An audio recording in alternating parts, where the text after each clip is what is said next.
Hey everyone. Hi, I'm Maya. Hi, I'm Ayo. Hi, I'm David. Hi, I'm Imani. Hi, I'm Francelia. Hi, I'm Jeremy. Hi, I'm Meenakshi. Hi everyone, I'm Jeanyna. I'm Alan. In the last 12 months, what was a challenge for you around race, justice, and injustice?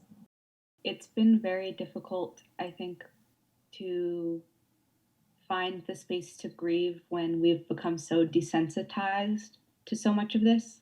And that's really disheartening, I think, because for some of us, none of this is new and none of this is revolutionary. Like the last year has just been exhausting. But hopefully there is progress on the other side of all of that work and all of that exhaustion. And so maybe that makes it worth it. I think a struggle for me has been feeling like I need to do a lot of budgeting my frustration, budgeting anger, budgeting my expectations, and budgeting like my words regarding race and injustice. I'm like experiencing frustration with not wanting to take on the identity of an activist. I just like to have conversations about race. And I think that we need to normalize having conversations about race. These last couple of months have been really difficult, and bearing the weight of having to educate people, trying to stay educated yourself, it's a lot. And one thing that I have learned is self-care, really taking the time to step back if you need to from these events. One thing that I think I've struggled with is questions of solidarity, and what does solidarity look like in times like this. What I've seen myself in the South Asian American and Asian American community more broadly is a desire to be in solidarity with the movements that are happening right now. A lot of our families are here because of laws that were passed directly as a result of the civil rights movement. Another thing that I've been kind of asking myself a lot is like if I'm doing enough. I think it's been really hard for me to feel like I'm like doing enough to enact like change, even if it's really small, because I found that it can be like really exhausting, like people have said. For me, thinking about the prompt and race, justice, and injustice. And for me, it's trying not to let the sense of injustice control my last 12 months. And so that's really the challenge, and the struggle has been to not let injustice carry the day. In this last year of race, justice, and injustice, what of all of that has brought you hope? For me, the hope is that there was a moment, more than a moment, where I felt like there was a movement this year. And even to the point where things were much more part of the everyday lexicon: defund the police, Black Lives Matter. And seeing that on, frankly, as trite as it might appear, seeing the NBA players, Black Lives Matter on their jerseys, equality on their jerseys. It's a little thing, and maybe it's wrapped into capitalism in other ways that we shouldn't get too excited about it.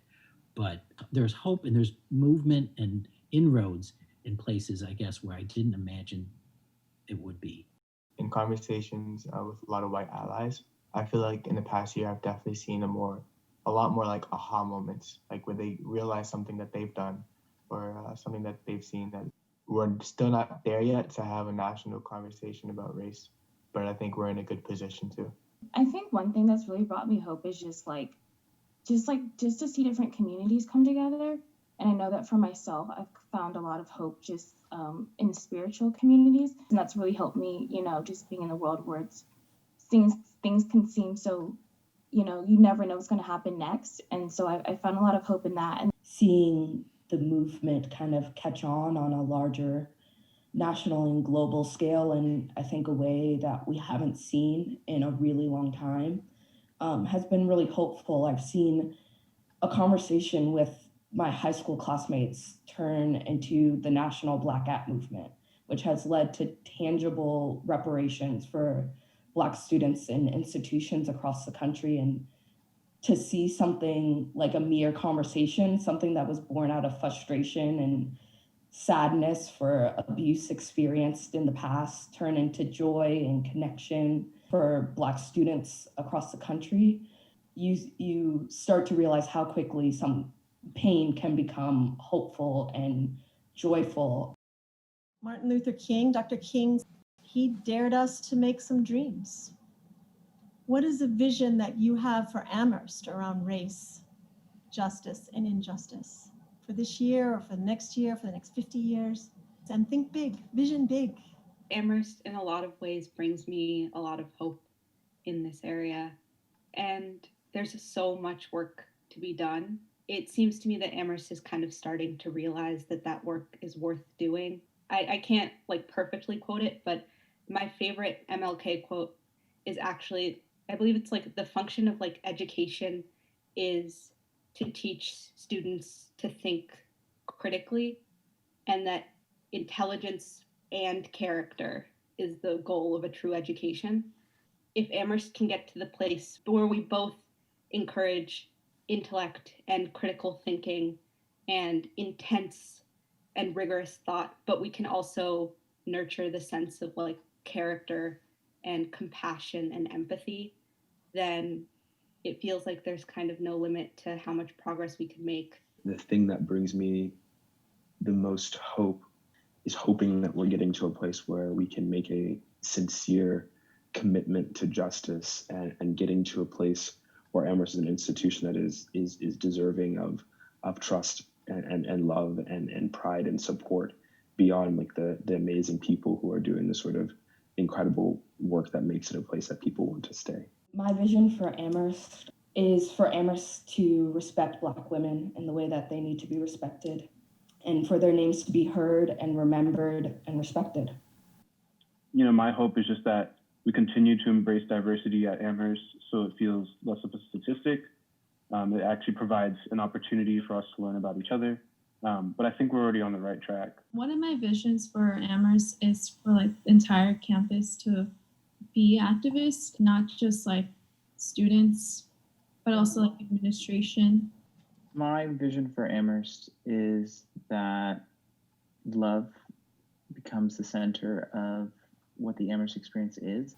Something tangible, though, that I'd like to see at Amherst is a requirement for a social justice type of class in this world that's ever evolving. No matter what subject you go into, you're going to encounter race, you're going to encounter gender, you're going to encounter some social problem. And a lot of people, I feel like, are unequipped to handle certain situations. And just taking a class on it, I think, should be a requirement for any major. One thing I would like to see at Amherst, people of color feel comfortable to say what they want to say and not say what they don't want to say. I know that, like, just from my own experience and others that I've talked to sometimes, you feel like you're kind of forced to explain something on behalf of a community that you're a part of. What's a wish that you have for the nation? And if you could think of one word. Walkable. Reparations. Love. Encompassing. Empathy. Reconciliation. Love. Bravery. Truth. Appreciation. I'd like to just end with each of you saying the one word that you're feeling right now, and then we'll say goodbye. I think like understood. Proud. Inspired. Energized. Motivated. Motivated was mine as well. I'll pass it to Alan. I'm feeling connected. Eager. Calm. Yeah, I feel empowered. And I feel grateful.